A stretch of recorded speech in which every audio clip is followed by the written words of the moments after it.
일단 지난 시간 했던 것 중에서 그 수요 공급과 관련된 내용을 좀 복습을 하고요. 그러고 나서 오늘 진도 나가 있습니다. 오늘 진도는 정책론부터인가요? 그죠? 자, 지난 시간에 수요 공급을 공부를 했는데 수요 공급의 개념에서 유량 변수, 저량 변수 하는 게 있었죠. 일정 기간을 전제로 측정하면은 유량, 일정 시점을 전제로 하면 저량이죠. 요 개념 구별을 해야 되고요. 그다음에 수요량 변화, 수요 변화가 있었죠. 수요량 변화는 뭐예요? 그 재화의 가격이 변하는 것이고, 공급량 변화도 그 재화의 가격이 변하는 거죠. 수요 변화나 공급 변화는 그 재화의 가격 외의 요인이 변하는 거죠. 사람들이 아직도 이거 이 수요량 변화와 수요 변화에서 차이점을 지금 여기는 양자가 안 붙어 있으니까 여기는 수량 변화가 없다라고 생각하고 여기는 수량 변화가 있다, 이 착각을 하시는 것 같아요. 수요 변화에서든 수요량 변화에서든 수량 변화가 있습니다. 수량 변화가 있는데 그 원인이 다르기 때문에 이렇게 구별하는 것이고, 그리고 그래프로 나타냈을 때 수요량 변화는 이 길이 변화가 가격 변화에 의해서 나타나죠. 가격이 높냐 낮냐에 따라서 이 길이가 변하는 게 수량이 변하는 거죠. 근데 그게 수요 수량일 때는 수요량이 되는 거고, 공급 수량일 때는 공급량이 되는 거죠. 여기서 이렇게 길이가 변하는 게 수요량이 변하는 거예요. 근데 그 원인이 뭐가 변한 거예요? 가격이 변한 거죠. 가격이 높낮이가 변하는 거죠. 근데 같은 가격이라도 길이가 변할 수 있다 그랬죠. 똑같은 가격이라도 이렇게 다를 수 있죠. 이렇게 이거는 가격은 똑같은데도 이 길이가 다른 것은 가격 외에 뭔가가 다른 게 있다는 얘기 아니에요. 그 원인은 굉장히 다양하죠. 소득이 증가했을 수도 있고, 인구가 증가했을 수도 있고, 좋아하는 정도가 증가했을 수도 있고. 자, 그런데 그게 소득이 증가한 것이라면 가격이 이 수준에서 소득이 낮을 때와 소득이 높을 때 차이가 있다면, 가격이 이 수준에서도 소득이 낮을 때와 소득이 높을 때는 차이가 있을 수 있을 거 아니에요. 그러니까 어떤 가격 수준에서든 소득이 다르다면은 소득이 적은 경우보다 소득이 많은 경우가 수요하고자 하는 수량 길이가 더 길겠죠. 그래서 이 노란 끝점을 연결한 선과 흰 끝점을 연결한 이 선이 소득이 증가하기 전에 수요 곡선, 소득이 증가한 후에 수요 곡선, 이런 식으로 선 자체가 달라지는 것, 그거를 뭐라고 하는 거예요? 수요 변화, 이렇게 얘기한단 말이에요. 근데 그게 수요 변화는 원인이 다양하게 있는데 그 다양한 원인들이 변할 때 수요 곡선을 오른쪽에 그리느냐 왼쪽에 그리느냐, 요거를 구별을 할 수 있어야 된다 이 말이잖아요. 근데 그게 대체로는 쉽다 그랬죠. 뭐 인구가 증가하면 오른쪽, 감소하면 왼쪽, 뭐 생태공원이 조성되면은 오른쪽, 쓰레기 소각장이 생기면 왼쪽, 이 대체로 그냥 그대로 하면 되는데 소득이나 뭐가 나올 때 조심해야 된다고요. 소득이나 관련재 가격이 나올 때 조심해야 된다 그랬잖아요. 그러니까 소득이 증가하면 대체로는 수요가 증가해서 오른쪽이 그리면 되지만, 그래서 소득의 경우는 같은 방향 비례라 그랬죠. 근데 정상제의 경우 같은 방향 비례 양수라고 했잖아요. 근데 열등제는 방향이 반대로 나타난다 그랬죠. 그래서 이때는 반비례 음수 이렇게 기억하라고 했죠. 맞나요? 아무튼 그래서 정상제가 있는 게 아니라 뭐도 있을 수 있으니까, 열등제가 있을 수도 있으니까 요거를 방향을 조심해야 된다는 거죠. 그다음에 관련제 가격에서도 조심해야 된다 그랬죠. 대체제 가격이 나올 때와 보완제 가격 나올 때 조심해야 되죠. 대부분은 이제 같은 방향이 중요해요. 소득에서는 정상제가 중요하고 이 관련제 가격 변화에서는 대체제 가격이 나올 때 중요합니다. 대체제 가격이 올라가면은 내가 그런 자 수요가 증가하죠. 이것도 대체제 가격이 내려가면은 수요가 감소. 같은 방향이에요. 같은 방향이면 대체제, 관련제 가격에서, 그리고 양수. 같은 방향 양수, 뭐 이런 식으로. 근데 이제 보완제가 나오면은, 보완제 가격이 나오면은 반대 방향, 반비례, 음수, 이렇게 기억을 하시라 그랬죠. 자, 그것만 조심하면은 별로 틀릴 게 없습니다. 됐나요? 혹시 제 머리 헤어스타일이 좀 이상하지 않죠? 아니, 제가 오늘 오면서 자전거를 타고 왔는데, 자전거를 타고 오면서 달려서 타고 오기만 하고 와가지고 거울을 보질 않아서 이게 막 날렸을까봐. 들어온다니까 깜빡이었어요. 괜찮아요? 조금 좀 이상해요? 티는 나요? 티가 나나 보네. 제가 도서관까지 갔다가 오느라고 집에서 열심히 밟아가지고 도서관까지 갔다 빌렸던 책 반납하고 오느라고.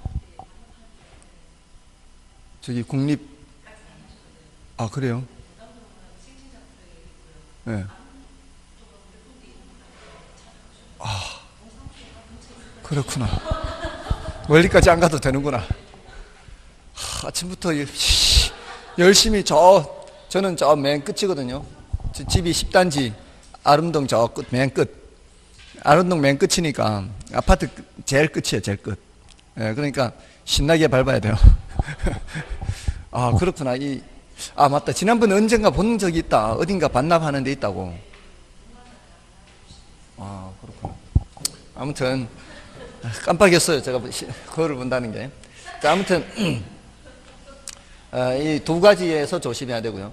공급량 변화, 공급 변화에서는 이거는 별로 주의할 게 없죠. 그 재화의 가격 변화, 그 재화의 가격 외의 요인 변화인데, 그 재화의 가격 외의 요인 변화가 대체로 뭐 어렵지는 않다 그랬어요. 생산 요소 가격, 생산 기술 수준 이런 것들이에요.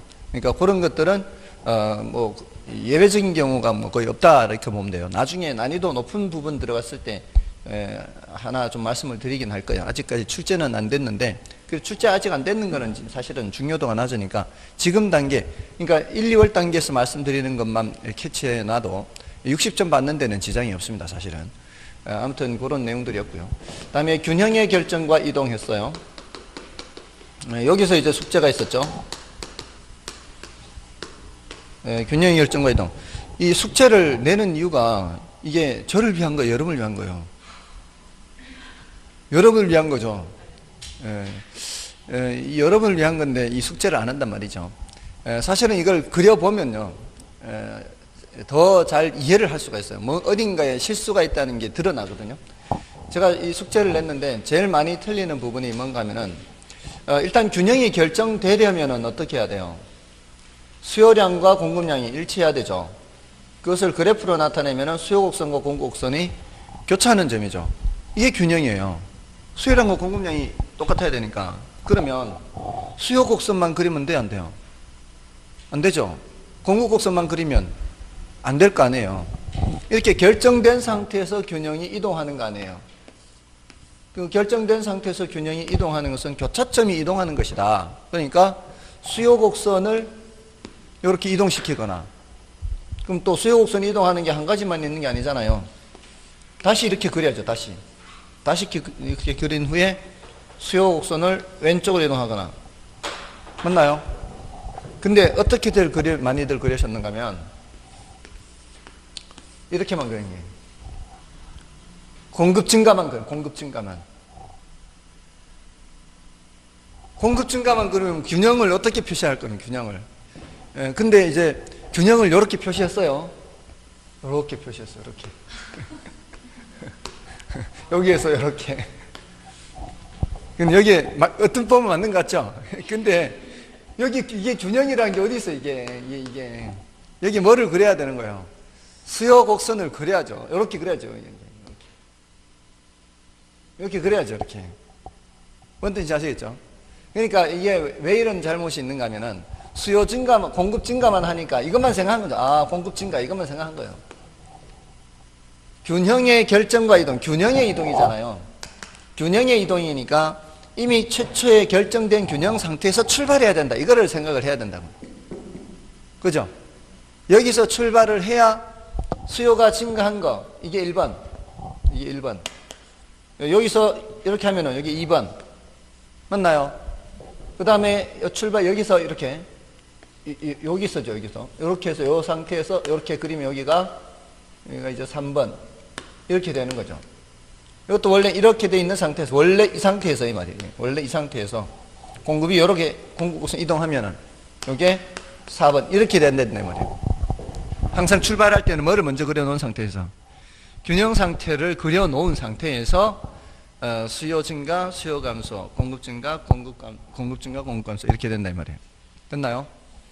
예, 그래서 이거를 그려보는 게 눈으로 보는 거 하고요. 직접 그려보는 게 차이가 있다니까요. 백문이 불여 일견이고 백견이 불여 일행이라고요. 예, 직접 해봐야 된다고요. 예, 숙제 안 하신 분들 다시 한번 해보십시오. 예, 이번에는 상이 있을지 없을지 몰라요.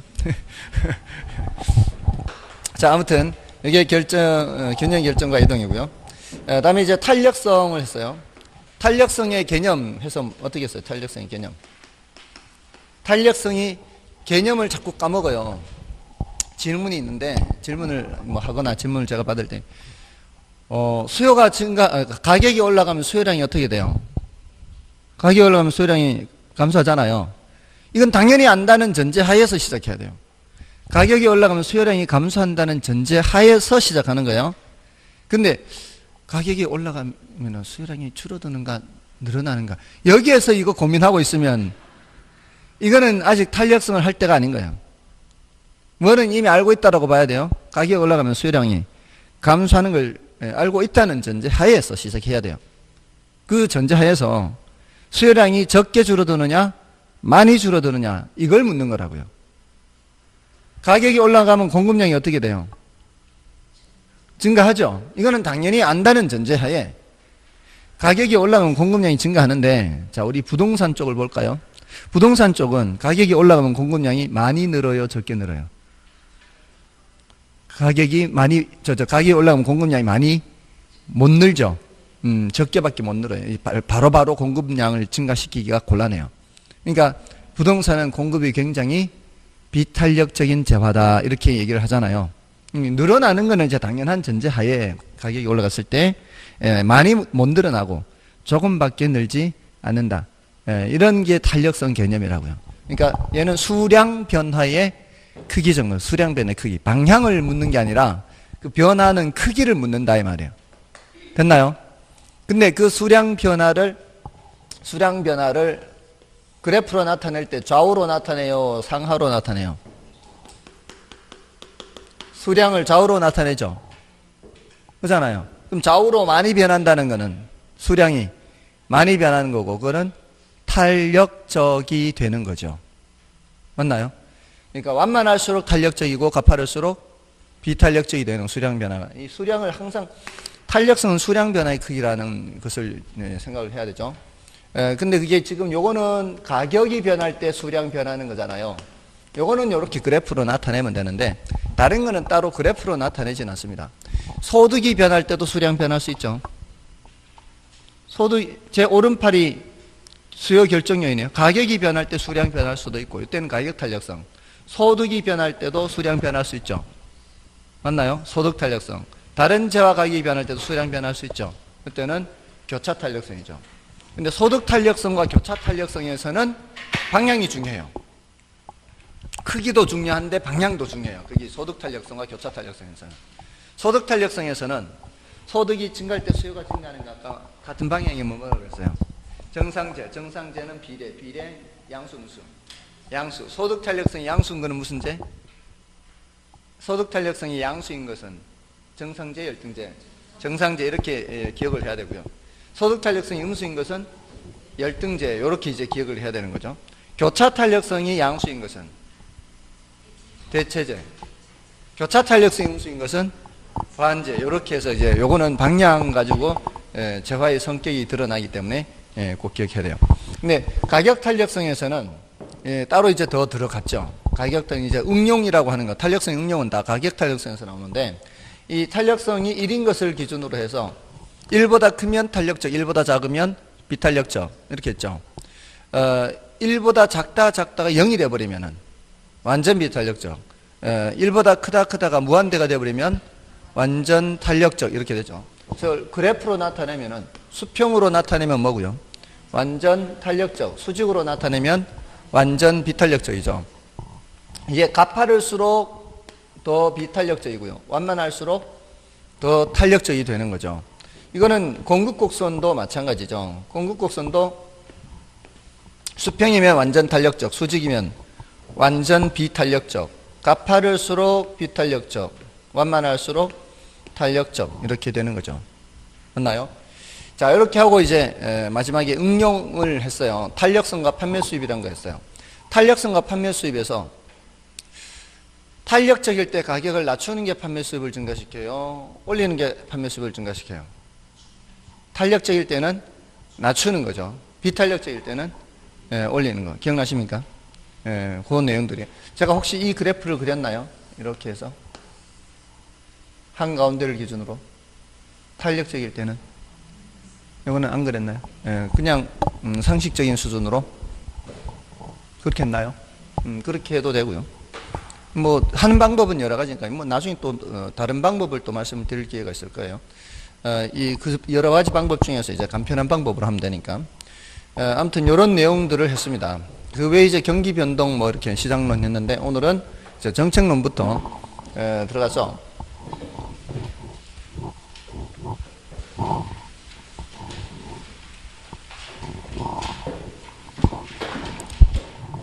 정책론은 정부 개입이라는 주제가 있고요. 다음에 토지시장에 개입하는 토지정책이 있고요. 주택시장에 개입하는 주택정책이 있습니다. 자, 이런 이제 주제들의 이제 커다란 이제 얼개를 이렇게 먼저 알고서 세부적인 내용으로 들어가는 게 좋겠죠.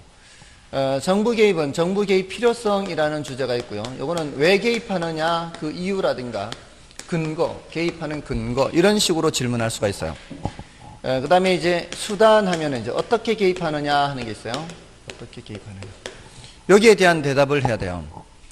근데 이제 필요성 하면은 이제 두 가지가 있고요. 수단 하면은 세 가지가 있어요. 그러니까 이제 정부 개입이라는 나무를 그린다, 스케치를 한다 그러면은 굵은 가지가 몇 개 있다고요? 정부 개입의 필요성이라는 가지와 정부 개입의 수단이라는 가지가 있어요. 이렇게 줄기가 있으면 가지가 있잖아요. 근데 그 중에서 정부 개입 필요성이라는 줄기는 가지는 다시 장가지 두 가지가 있다고요. 그리고 개입 수단이라는 가지는 작은 세 갈래 이제 장가지가 있어요.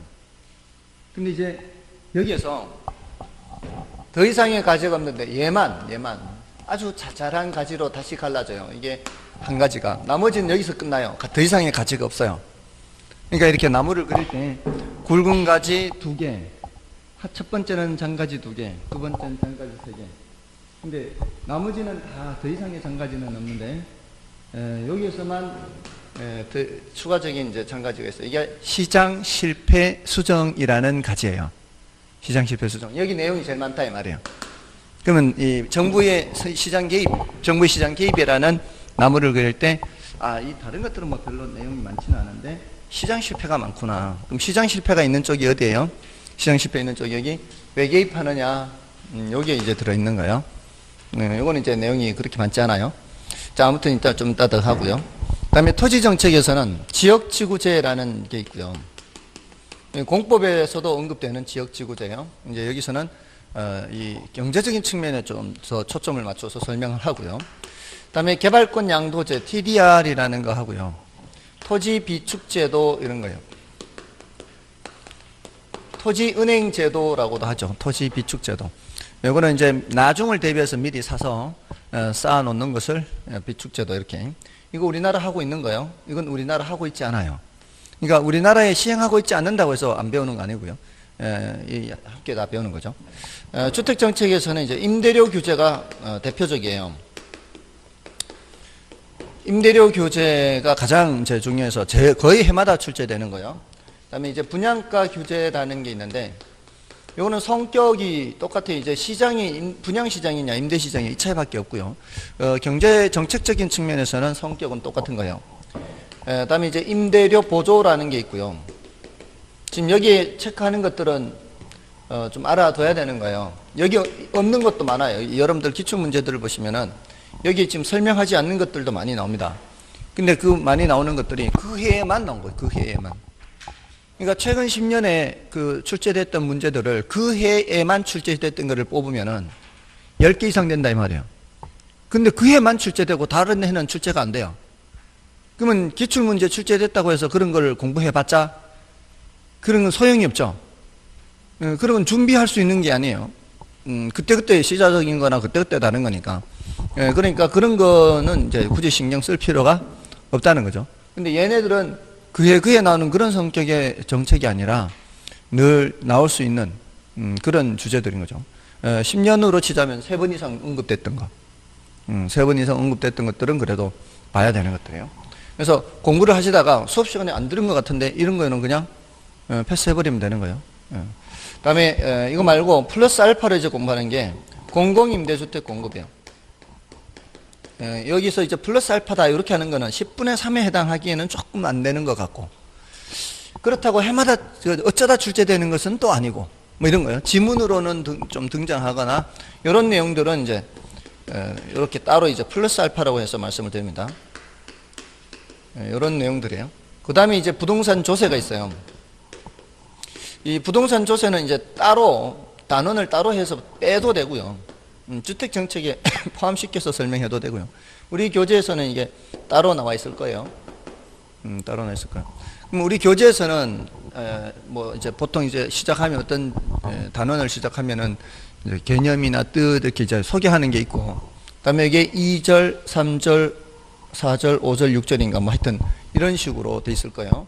요걸 따로 하는 게 아니라 정부에게 필요성이나 수단을 이제 절을 달리해서 이렇게 하는 거는 그 단지 그냥 책을 쓸 때 집필 그 편집상의 그 필요에 따라서 그래요. 여기가 워낙 깊게 들어가니까 이거를 다 한 단어로 해버리면은 너무 깊게 들어가 이게 가로 1번, 반가로 1번 이런 식으로 동그라미 이렇게 너무 깊게 들어가니까 따로 해서 이제 설명하고 있을 겁니다. 아무튼 이제 정책론에서 대체적인 내용들이에요. 그러니까 크게 보면은 3개의 그 큰 나무를 그린다 생각하면 돼요. 정책론에서 나무 3개 그린다. 그 중에 첫 번째 나무는 정부 개입이라는 주제의 나무예요. 그래서 왜 개입하느냐, 어떻게 개입하느냐, 이걸 먼저 이제 공부하는 거죠. 자, 근데 이제 요거 전에 그 잡다한 내용들이 있기는 해요. 잡다한 내용들이 뭔가면은 그 부동산 문제라는 게 있죠. 부동산 문제. 우리 교재에서는 몇 페이지죠?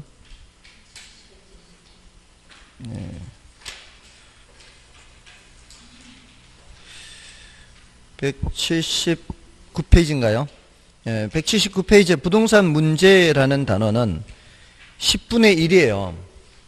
그러니까 따지고 보면은 182쪽까지 10분의 1이에요. 182쪽까지.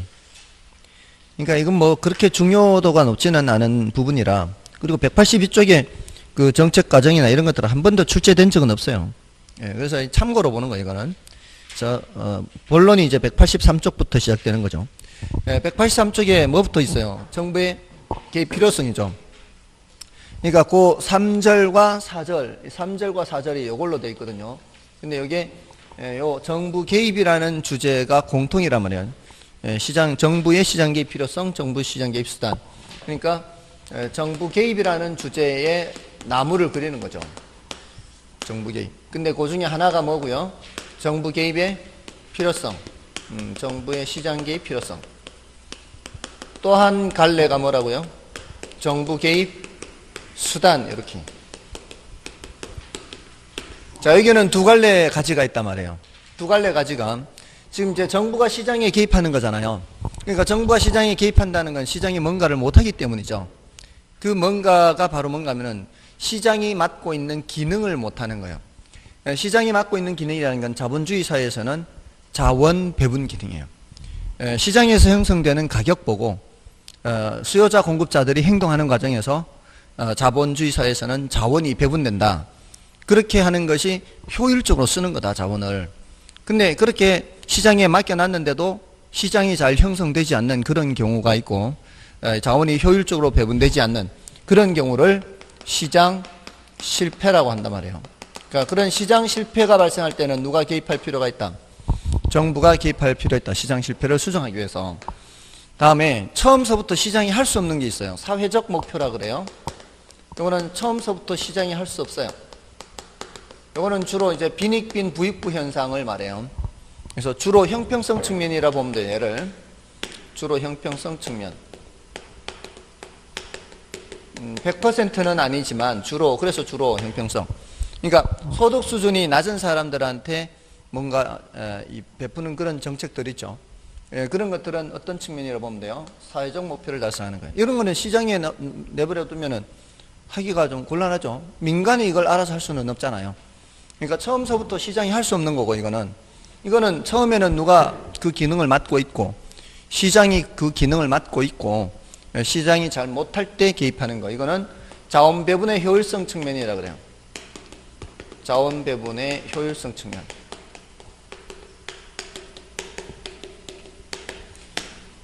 효율성 측면에서 원칙적으로는 자본주의 사회에서는 시장에 맡겨놓는 게 굉장히 효율적입니다. 근데 완벽하지 않다는 거죠, 현실이. 완벽하지 않으니까 그런 측면에서 개입하고, 이제 다른 측면에서 개입하고.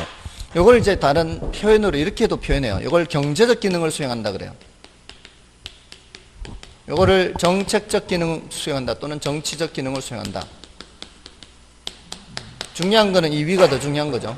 위를 더 기억하시는 거예요. 이 두 갈래가 있단 말이에요. 두 갈래. 정부 시장이 왜 개입합니까? 이것도 질문해요. 이것도 다 지문으로 등장합니다.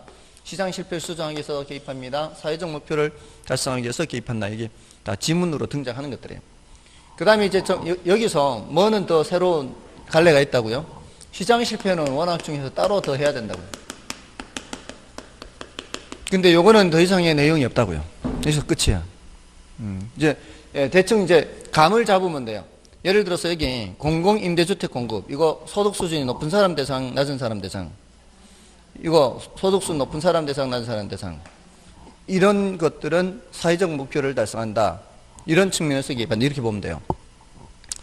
근데 효율성 측면, 자원 배분의 효율성 측면, 이거는 어떻게 하면은 자원을 효율적으로 쓰느냐 하는 거잖아요. 여기 지역지구제 있죠. 지역지구제가 소득 수준이 낮은 사람들을 위한 거예요? 그렇지는 않잖아요. 토지라는 자원을 어떻게 이용하기 위해서, 효율적으로 이용하기 위해서 하는 것들이에요. 이런 것들은 이런 측면이 시장 실패 수정이라는 측면이에요.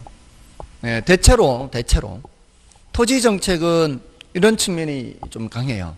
대체로. 주택 정책은 이런 측면이 좀 강해요. 그러니까 그런 정도의 감을 잡으면 돼요. 대체로입니다. 그러니까 어떤 토지와 관련된 정책이다 그러면은 이런 쪽과 좀 가깝고, 주택과 관련된다 그러면 대체로 이런 정책과 관련되는 게 많다, 이렇게. 됐나요? 그런 정도 감만 잡고 계시고요. 반드시 그런 건 아니니까, 대체로 그러니까 그렇게 크게 벗어나지는 않을 겁니다. 자, 아무튼 이제 정부가 시장에 어떻게 개입하느냐 하는 거죠. 이거는 직접 개입, 간접 개입, 토지 이용 규제예요. 요 세 갈래예요. 그럼 이제 요 세 갈래 내용이 이제 뭔지를 이제 잎사귀만 그리면 되거든. 이제 잎사귀 여기 잎사귀 다 그렸고요. 얘는 다른 갈래가 갇혀갖고, 자, 여기서는 주로 이 직접 개입과 간접 개입을 비교하는 문제가 출제됐어요. 여기서 6문제가 출제됐는데 6문제 모두 다 직접 개입, 간접 개입 구별하는 문제였어요. 여기서는 출제가 안 됐어요. 토지이용 규제가. 그럼 세 갈래 중에서도 2가지를 위주로 기억하라 이 말이에요. 직접 개입과 간접 개입 구별. 직접 개입이라는 거는, 자, 정부가 시장이라는 무대, 원래 누가 등장한다 그랬어요? 수요자와 공급자가 등장하는데, 정부가 직접 개입한다는 거는 정부가 뭐가 돼버린다는 얘기예요. 수요자가 돼버리거나 공급자가 돼버린다는 얘기예요. 그러니까 이 소리는 사실은 사회주의 국가처럼 한다는 얘기예요. 사회주의 국가가 배급 경제 아닌가요? 배급 경제잖아요. 사회주의 국가 경제가. 근데 거기에서 이렇게 정부가 다 알아서 이렇게 해줘버리는 거죠. 이거는 자본주의 시스템은 아니라고 볼 수 있어요. 어떻게 보면은. 그러니까 그렇게 바람직한 정책은 아니에요. 효과는 바로 나타납니다. 지금 만약에 미분양 아파트가 많다. 미분양 아파트 해결하는 가장 빠른 방법은 정부가 사버리면 되는 거죠. 정부 사버리면 되죠. 근데 그거는 그렇게 사가지고 이제 소득 수준 낮은 사람한테 하나씩 이렇게 주고, 나한테도 하나 주고, 이렇게 이렇게 하면은 제일 빠른 방법이에요. 사가지고 나눠주는 거죠, 이렇게. 맞잖아요. 그런 게 직접 개입이라고요. 일단 수요자가 돼버리거나 공급자가 돼버리는 거죠. 자, 그럼 여기서 한번 보세요. 공공임대주택 공급. 누가 공급하는 거예요? 정부가 하는 거예요, 이거. 또 뭐가 있을까요? 토지 비축제도. 비축하려면은 정부가 비축하는 거죠. 비축하려면은 수요자 역할, 공급자 역할. 사야 되는 거 아니에요. 사서 비축하는 거 아니에요. 수요자 역할, 공급자 역할, 이런 것들. 이게 무슨 게임? 직접 개입이에요. 이런 걸 이제 구별해서 질문하는 거예요. 또는 공영 개발이라는 거 있죠. 공영. 공영이 뭐예요? 공영이. 공적 주체가 운영한다. 이 소리잖아요. 그잖아요. 여기 세종버스가 공영버스 아니에요? 그거. 그게 정부가 운영하는, 지방정부가 운영하는 거죠. 그런 게 무슨 개입? 직접 개입. 민영이면 민간이 운영한다고, 공영이면 공공주체가 운영한다고. 그런 거 아니에요. 그죠? 그러니까 그 단어라는 게 이렇게 줄여서 많이 얘기하잖아요. 그러니까 그런 것들을 잘 생각해 보면은 어려운 게 아니죠. 제가 처음 대학교 갔을 때 자판기가 뭔지 몰랐어요. 그 당시만 해도 자판기라는 자동 판매기라 했거든. 자동 판매기, 이런 글자가 줄여서 하는 게 익숙지 않았거든요. 근데 자판기라고 해서 자판기가 뭐예요? 애들, 우리 애가 스벅이 있더니 스벅이 뭐예요? 아무튼 갑자기 줄여서 얘기하면 빠바다 그러죠. 빠바 뭐 이렇게. 아무튼 민영도 그런 거죠. 사실 민영, 공영 다 그렇게 줄임말이에요. 줄임말. 민간이 운영한다, 공공이 운영한다. 그런 것들이에요. 좀 별로 어렵지 않아요. 사실은 나중에 좀 더 세부적으로 치우, 개념만 알면은 나중에 이런 것들 잎사귀 그려넣으면 되니까. 더 이상 갈 데가 없다 그랬잖아. 지금 이것도 더 이상 갈 데가 없어요. 잎사귀 그려넣으면 돼요. 간접 개입은 뭐겠어요? 기본적으로는 수요 공급은 누구한테 맡기고 시장한테 그대로 맡기기 놓고 이제 정부가 이제 약간 뭐 지원이나 보조 이런 것 하는 거예요. 지원하거나 보조하거나 또는 세금을 깎아주거나 세금을 더 부과하거나 또는 부담금을 더 부과하거나 부담금을 깎아주거나 이런 것들이에요. 자, 이런 것들이 이제 다 정부가 개입하는 것들이죠. 지원하는 것도 개입은 개입이잖아요. 보태주고 하는 거니까. 근데 세금을 깎아줘서 이렇게 집을 많이 사세요 해도 사람들이 안 사면 효과는 없죠. 그러니까 결국은 이제 사는 사람, 파는 사람 주체는 민간이기 때문에 효과는 얘보다는 좀 덜 할 수는 있어요. 직접 개입보다는. 그렇잖아요. 5년 전에 취득세, 등록세 깎아준다고 했을 때 그때 사람들 많이 안 샀어요. 깎아준다고 해도 앞으로가 불투명하니까 진작 그때 살 걸 하는 후회가 있죠. 이왕 살 거라면. 그러니까 그런 것들이, 이런 것들은 이제 간접 개입의 이제 효과는 그만큼 좀 적게 나타난다는 거죠. 자, 이 개념 구별이니까 어렵잖아요. 그럼 여기 임대료 보조 이거 뭐예요, 이거? 직접 개입, 간접 개입. 간접 개입이라는 거. 조세 이거는 간접 개입, 이런 건 간접 개입이란 말이에요. 됐나요? 그러니까 정책을 구분을 할 때 이런 측면의 정책인지 이런 측면의 정책인지 또는 직접 개입으로 분류해야 하느냐 이렇게 분류하느냐. 그죠? 그러니까 얘를 이제 구분을 하자면 시장 실패 수정이에요, 사회적 목표 달성이에요. 이런 측면에서는 사회적 목표 달성이지만 직접 개입이에요, 간접 개입이요 그러면은 직접 개입이 되는 것이고, 이것도 사회적 목표를 달성하는 거지만 직접 개입이요, 간접 개입이 하면은 간접 개입이 되는 거예요. 보조니까 간접 개입. 저소득층을 위한 거니까 사회적 목표 달성. 그럼 요거는 지역지구제는 시장 실패를 수정하기 위한 정책이라고 볼 수 있다 그랬죠. 토지라는 것을 좀 더 효율적으로 이용하는 거니까. 근데 요게 어떻게 개입하는 거예요 하자면은 여기가 지역지구제 이쪽으로 들어와요. 대표적으로. 근데 요거는 아직 한 번도 질문한 적은 없어요. 이게 질문하기가 좀 껄끄러워요. 아는 사람은 질문하기가 껄끄러워요. 왜냐하면은 경제학에서는 요걸 얘기 안 하거든요. 근데 이제 부동산학이라는 게 경제학을 가져올 수밖에 없잖아요. 근데 경제학에서 얘기하는 것을 벗어나 버리면 안 될 거 아니에요. 그러니까 이게 경제학에서 얘기하는 거하고 충돌할 수도 있거든요. 그러니까 이쪽은 함부로 출제를 못해. 이쪽은 함부로 출제를 못하고 이쪽으로는 이제 출제를 하는 거예요. 그러니까 부동산학의 성격상 이런 얘기를 안 할 수는 없잖아요. 근데 경제학을 가져와서 얘기하는데 경제학하고 충돌할 가능성이 있다면 아는 사람이면 출제를 못해요. 모르는 사람이니까 모르는 게 용감한 거죠. 이건 모르면은 이제 출제를 하지만 아는 사람은 함부로 못하는 거예요. 그러니까 이쪽으로 이제 지금까지 출제가 된 거죠. 자, 그럼 다 됐죠. 이 틀은 됐어요. 뭐만 남은 거예요? 이제 세부적으로 들어가는 시장 실패만 더하면 이제 정부 개입이라는 게 정리가 되는 거예요. 시장 실패하면 이제 뜻이 뭐라고요? 시장 실패는 시장이 그 기능을 제일 잘 못하는 거. 그 시장 기능을 실패하는 건데, 무슨 기능? 시장이 자원을 배분하는 기능. 그걸 실패하는 거예요. 그러면 자원이 효율적으로 배분되지 않는 거예요. 그러니까 지난 시간에 했던 거하고 연결이 되는 거예요. 시장 기능을 실패하는 거. 시장 기능 무슨 기능? 자원 배분 기능. 자원 배분 기능을 실패한다는 얘기는 자원을 효율적으로 배분하지 못하는 현상. 그러니까 자원을 효율적으로 배분하지 못해요.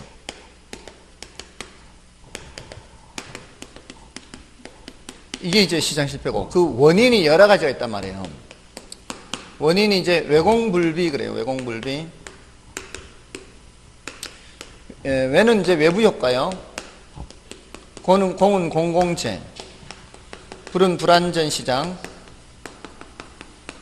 비는 비대칭 정보예요. 외공불비 이렇게. 자, 여기서 외부 효과는 지금 이 시장 실패가 10문제가 출제되면 외부 효과가 5문제 출제돼요. 압도적으로 중요하죠. 그래서 얘는 또 따로 더 얘기해야 돼요. 얘는. 외부 효과는 이게 그만큼 이제 내용도 있다는 얘기입니다. 근데 이제 공공재나 불안전 시장 얘는 한 문제에서 2문제. 그래도 조금 이제 체크를 해야 되는 거죠. 다음에 이제 불안전 시장이나 비대칭 정보는 이 지문으로 언급되는 정도예요. 이런 현상이 나타나면 시장이 자원을 효율적으로 배분하지 못한다. 그러니까 누가 개입한다? 정부가 개입한다. 그럼 어떤 이제 자원을 효율적으로 배분하지 못하는가 하면은 요거 내용이 조금 적으니까 요거는 먼저 말씀드리고 외부 효과는 따로 시간을 내서 말씀드릴게요. 일단 공공재라고 하면은 등대가 대표적인데 이 공공재의 특성을 좀 기억을 해야 돼요. 등대를 생각하면 쉬워요. 공공재의 특성에 비배제성이라는 게 있어요. 여기 성질이 배제할 수 없다 이 뜻이에요. 그러니까 요금을 내지 않고 이용하는 걸 막을 수 없다 이 뜻이거든요. 등대 밤바다에 등대 불빛을 보는 사람들을 생각해 보세요. 그러면 저 사람이 등대 요금을 안 냈어. 못 보게 할 수 없잖아요. 만약에 요금 낸 놈도 있고 안 낸 놈도 있으면 요금 낸 놈을 보게 하려면 불빛을 돌려야 될 거 아니에요. 저놈만 못 보게 할 수 없잖아요. 가려면 낸 놈도 못 보니까. 그러니까 비배제성이라는 그런 아주 중요한 성질이 있어요. 자, 그렇기 때문에 사람들이 어떤 행동을 하려고 하는가 하면은 무임승차 행동을 해요. 무임승차. 요금 안 내고 이용하려는 거죠. 자, 그러면 이걸 시장에 맡겨놓으면은 다들 무임승차 하려고 하지. 그러면 이 시장에 맡겨놓으면 충분한 양만큼 생산이 안 될 거 아니에요. 그래서 얘는 과소생산이 돼요. 과소생산. 생산이 안 되니까 누가 생산해야 되는 거예요? 정부가 생산해야 되는 거죠. 그러니까 이 비배제성과 무임승차를 함께 기억해야 되죠. 요 중요한 성질이에요. 근데 이제 비배제성 말고 이제 비경합성이라는 성질이 있는데 요거는 별로 중요한 성질은 아니에요. 우리 결혼에서는. 경작에서는 중요한 성질인데 경합이라는 게 뭐예요? 경합. 이게 이제 이 단어의 의미를 알고 있으면 돼요. 경합은 서로 다투는 거 아닌가요? 그러니까 이 어떤 이 사적 재화에서는 경합이에요. 경합. 사적 재화는 여러분들이 이 자리에 여기 수업 들으러 올 때 이 사적 재화거든요. 수업 듣는 거. 일찍 못 오면 여기 마감되면 못 듣죠. 얼마나 좋을까요? 그러면 마감되고 이러면 옛날엔 15년 전에는 마감이 많았어요. 마감이 많아서 오후반도 있어요. 오후반이 따로 있어요. 오후에 오후반을 따로 개설. 그리고 주말반도 있어요. 다 마감이 되니까 따로 그래도 이제 다 오는 거죠. 여기에 못 오니까 얼마나 좋았을까요? 15년 전에. 그래서 그 당시에 옆에 옆 강의실에 TV 갖다 놓고 수업 듣고 하는 게 그 당시에 다 있었던 거예요. 여기서는 이제 수업하면 이제 촬영해가지고 옆 교실에 TV 보고 하는 거죠. 아무튼 그런 시절이 있었어요. 근데 그럴 때는 이제 경합이죠, 경합. 근데 등대는 이미 1000명이 보고 있든 10,000명이 보고 있든 내가 언제든지 가서 보면 되죠. 등대 불빛 볼 수 있잖아요. 어떤 사람이 등대 불빛을 본다고 해서 다른 사람이 등대 불빛을 보는 양이 줄어드나요? 줄어들지도 않아요. 근데 사적 제한은 그렇지 않잖아요. 예, 이런 책을 찍으면 예를 들어 10,000권을 찍었다. 10,000권을 찍으면은 10,000번째 안에 들어가야 살 수 있는 거죠. 10,000번째 넘어서면 새로 책을 찍어야 되는 거예요. 근데 등대는 그렇지 않아요. 새로 돈이 더 들지도 않아요. 계속 그냥 한 사람이 보든 10,000사람이 보든 그냥 돌리면 되는 거죠. 그런 성질이 있어요. 그래서 이걸 공동소비라고 해요. 공동소비. 공동소비의 특징이 있어요. 맞나요? 이런 성질이 있는데 이런 성질이 있다는 정도고요. 나중에 좀 더 설명드리면 되고요. 이 불완전 시장은 대표적인 게 독과점이거든요.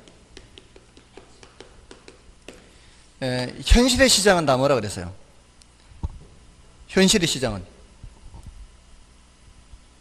안 했나 이거? 현실은 전부 다 불완전 시장이라고. 완전 경쟁 시장은 현실에 존재하지 않는 시장이고 현실은 전부 다 불완전 경쟁 시장이에요. 그러니까 현실은 다 시장 실패의 요인이 있어요. 그 소리는 뭘 의미하는가 하면 자본주의 사회가 사회주의보다는 훨씬 더 효율적으로 자원을 배분하지만 완벽하지는 않다는 거죠. 사회주의 국가보다는 훨씬 더 비효율적이지만 완벽하지는 않아서 시장 실패 요인은 있어요. 요인이 있는데 그 중에서도 누가 더 문제가 된다고요? 독과점이 문제가 된다고요. 얘네들은 가격을 어떻게 해요? 올려요. 독과점 담합을 해서 가격 올립니다. 그러면은 그 피해는 고스란히 누가 보는 거예요? 소비자들이 보는 거죠. 그러니까 정부 입장에서는 독과점을 규제할 필요가 있는 거죠. 그래서 이런 경우에 정부가 개입해서 규제를 하고요. 비대칭 정보 하면은 이게 불완전 정보라고도 해요. 불완전 정보. 요거는 역선택이나 도덕적 해이 이런 현상이 나타나게 할 가능성이 많아요. 요 단어는 좀 난이도가 좀 높은 단어인데 중요도는 낮아요. 아직 한 번도 출제된 적은 없는데 역선택은 뭔가 하면 거꾸로 선택하는 걸 말해요. 좋은 물건 선택하는 걸 나쁜 물건 선택하는 거죠. 예를 들어 중고차 시장에 이게 정부가 비대칭적이기 때문에 그래요.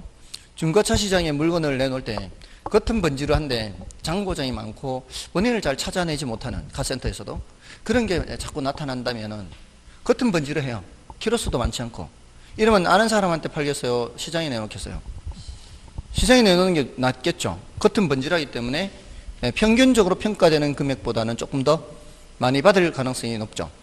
근데 옆에 뭐 많이 상처도 있고 옆에 부딪히고 해서 좀 그렇긴 한데 내부적으로는 멀쩡한 성능 괜찮은 그런 자동차가 있다면 시장에 내오면 제값을 못 받을 가능성이 많겠죠. 그는 내놓는 사람은 알아요. 성능에 대해서. 근데 다른 사람은 모르잖아요. 그 사정을. 그러니까 시장에 내놓는 것보다는 그냥 차라리 아는 사람한테 파는 게 나을 수가 있죠. 그럼 시장에 나오는 물건은 어떤 물건이 나올 가능성이 많은가요? 안 좋은 물건이 나올 가능성이 많아요. 이 정보가 비대칭적이기 때문에 나타나는 현상이에요. 그러면은 중고차 시장에 그런 물건을 사러 와서 한번 그렇게 당한 적이 있다면은 중고차 시장에 다시는 안 올 가능성이 많죠. 그럼 중고차 시장은 잘 형성되지 않을 수 있죠. 중고차 시장은 어느 정도 형성되는 게 바람직할 수도 있어요. 저 같은 사람 중고차 좋아한단 말이에요. 근데 그 시장 자체가 형성되지 않는 거예요. 믿을 수가 없다는 거죠. 처음부터 이제 이미지가 그렇게 각인이 지켜버리는 거죠. 그러면은 별로 이 중고차 거래도 잘 안 되고 비효율적이 된다는 거죠. 사실 어떻게 보면 그럴 수 있어요. 중매 시장에 물건이 나오는 게 이 중매도 수요 공급이라고 본다면 중매 시장에 물건이 나온다. 이거는 그래서 별로 좋은 물건이 아닐 가능성이 많다는 거죠.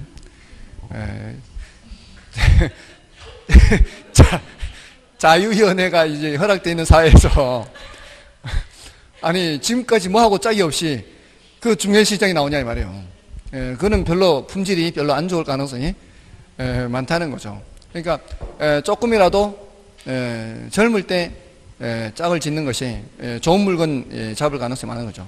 다들 결혼하셨나요? 결혼하셨습니까? 하셨나요? 몇 살이에요? 네. 아직 조금이라도 젊을 때 조금이라도 젊을 때 잡는 게 괜찮은 물건 남아 있는 거예요. 애인이 있으면 관계없고, 애인이 있으면 관계없고, 없다면, 조금이라도 젊을 때 잡는 게 좋은 물건 잡을 가능성이 많은 거예요. 중매 시장에 나온다는 건 벌써 물건 자체가 별로. 이런 식이라고요. 그러지 않겠어요? 저희 처제가 한 100번을 봤을 거예요, 선을 100번을 봤는데, 점점 나이가 들수록 어떻게 나와요? 나오는 물건들이. 한 살, 두 살 먹을수록 점점 그럴 수밖에 없잖아요. 사실은 이런 AF 이론이 있는 거 아세요? AF 이론? AF 이론. 남자들, 여자들, A급, 빅 A급 하면은, 남자들 A급이 여자들 A급을 잘 선호를 안 한다는 거예요. 약간은 자기보다는 좀 이렇게 해야 심리적 안정을 취할 수 있다는 거예요. 그럼 B급의 남자는 C급 이러면 나중 되면 어떻게 해요?